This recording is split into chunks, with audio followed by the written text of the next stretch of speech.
Dari ke mana? Majuan lagi. Majuan. Ada majuan lagi. Lagi.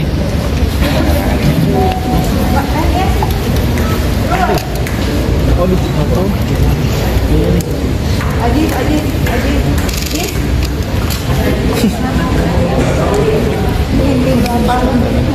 Sampai ngaji.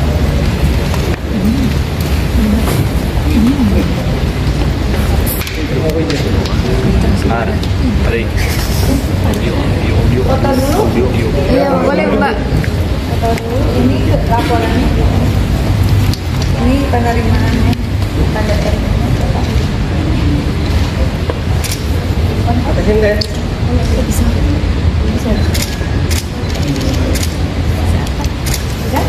Belum.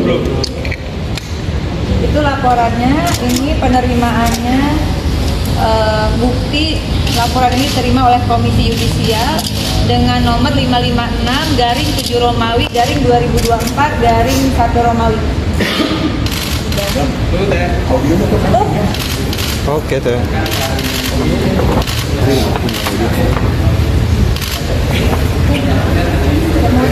Ya dijelaskan teh. Teh agak majuan teh.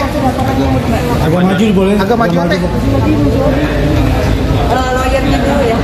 Ini saya jelasin dulu. Pertama terima kasih teman-teman media yang luar biasa mengawal kasus Dini Sera Afianti dengan terdakwa Gregorius Robert Tanur, Ronald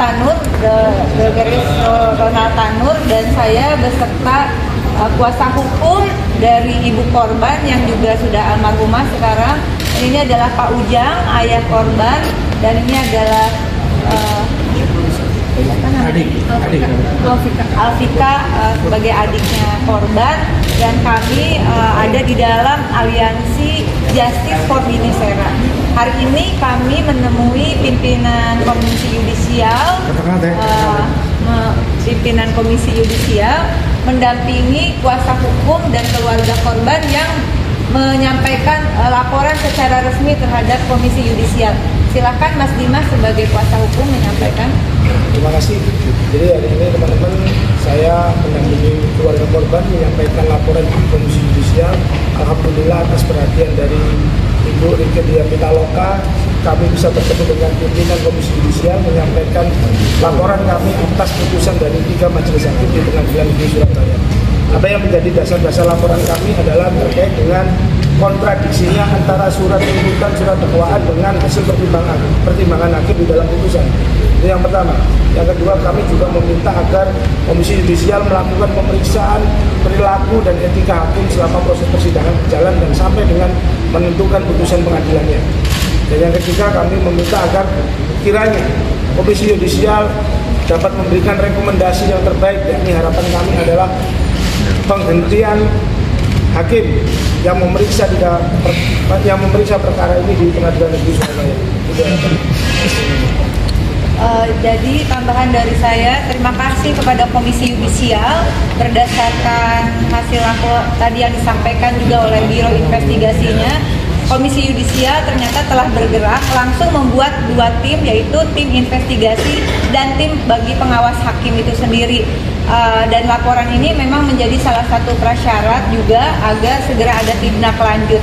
Berdasarkan pasal 13 Undang-Undang Nomor 18 Tahun 2011 tentang perubahan Undang-Undang Nomor 12 Tahun 2024 tentang Komisi Yudisial, maka Komisi Yudisial mempunyai wewenang diantaranya menjaga dan menegakkan kehormatan, keluhuran, martabat serta perilaku hakim, menetapkan kode etik dan atau pedoman perilaku hakim bersama-sama dengan Mahkamah Agung. 4. Menjaga dan menegakkan pelaksanaan kode etik dan atas pedoman perilaku hakim.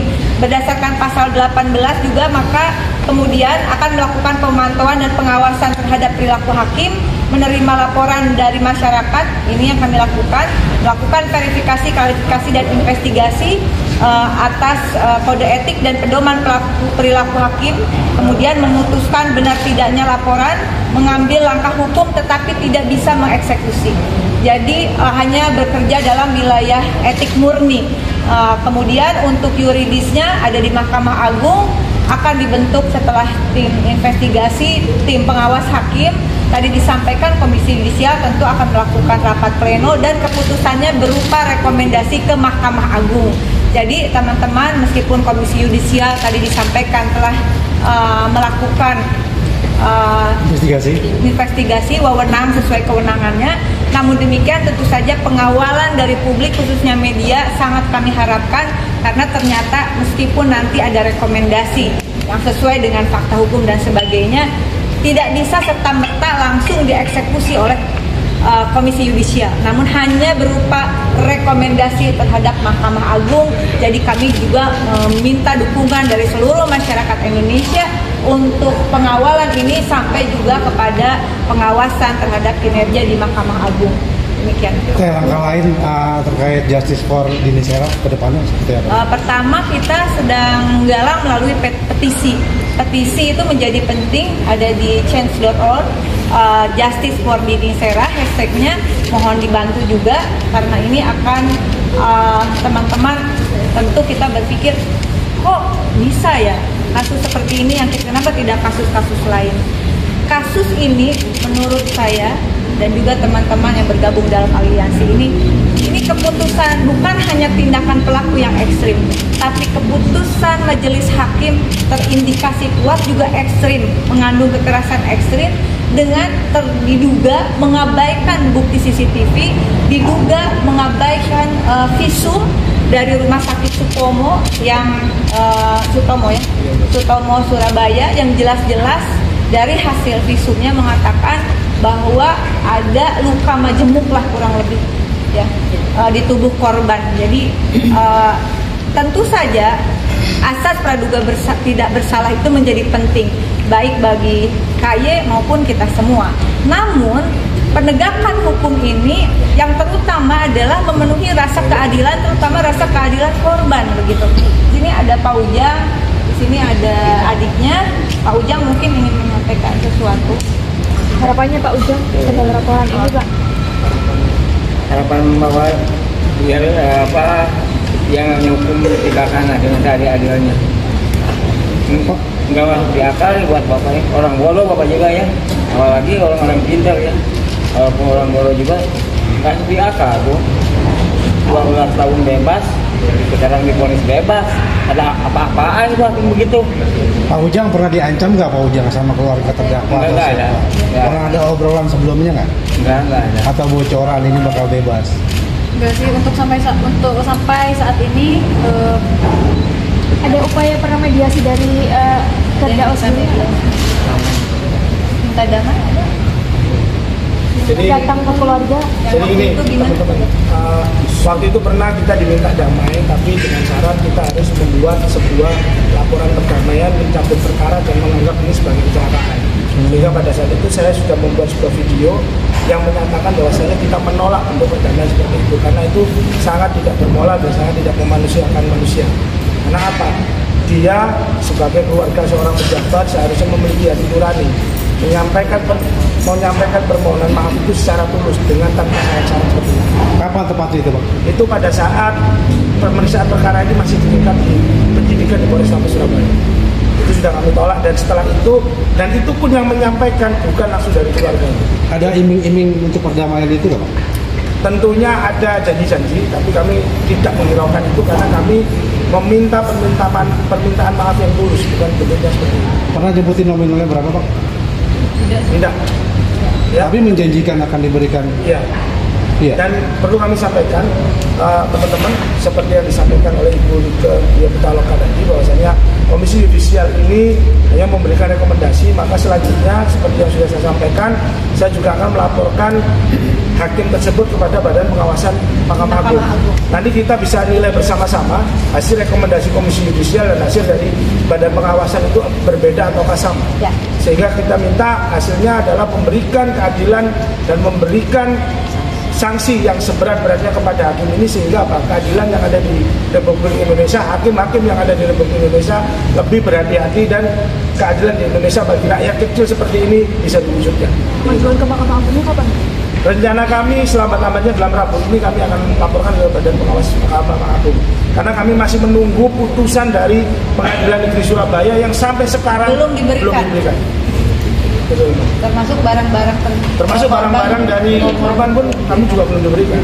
Sementara kita ketahui, saya juga mendapatkan sebuah informasi dari beberapa teman-teman yang ada di lapangan bahwasanya tersangka pasca bebas ini ada perencanaan untuk pergi ke luar negeri. Dan ini sangat menyakitkan bagi kami keluarga korban. Kita tahu dampak dari putusan ini, orang-orang lemah ini masih berjuang, memperjuangkan keadilannya. Sementara tersangka yang dibebaskan sudah berniat untuk keluar negeri. Dia mungkin bisa berlibur di Disneyland ataupun dimanapun, tapi orang kecil ini masih bolak-balik Jakarta, Surabaya untuk memperjuangkan keadilannya. Bang, ini kan Berarti putusan. sebentar, jadi apa yang disampaikan kuasa hukum ini menjadi penting. Oleh karena itu dalam kesempatan ini sekaligus kami mendesak agar terdakwa meskipun sudah ada putusan dari Majelis Hakim PN Surabaya, namun melihat perkembangan seperti ini agar institusi yang berwenang melakukan pencekalan terhadap Gregorius Ronald Tanur untuk tidak pergi ke luar negeri. Nah, ini kan vonisnya kan memang nekat dan terkesan nggak masuk akal. Apakah ada dugaan intervensi dari sang bapak yang memang mantan anggota DPR atau ada suap menyuap? Saya tidak mau saya tidak pada ranah dugaan, tetapi fakta CCTV, fakta visum itu sudah fakta persidangan dan juga para saksi dalam proses persidangan itu yang menjadi penting. Dan sekali lagi mohon dukungannya semua ya, karena kalau kasus seperti ini pelaku bisa vonis bebas, artinya kejahatan lainnya itu dianggap biasa. Ketika kejahatan ya Bapak ya, kejahatan berupa indikasinya ada kekerasan fisik, kekerasan psikologis sampai penghilangan nyawa begitu, divonis bebas, maka yang harus menjadi perhatian kita semua, kejahatan-kejahatan lainnya yang derajatnya di bawah itu bisa dianggap bukan kejahatan. Karena itu kami Aliansi Justice for Dinisera meminta dukungan seluruh elemen masyarakat, terutama media, untuk terus menyuarakan dan mengawal semua proses ini, termasuk juga rekan-rekan di kampus untuk bisa memfasilitasi melakukan eksaminasi publik. Kita buka ruang eksaminasi di kampus-kampus, di Fakultas Hukum yang berkenan silakan untuk menghubungi kami. Terima kasih ya. Ini mau ke Komisi 3 sekarang.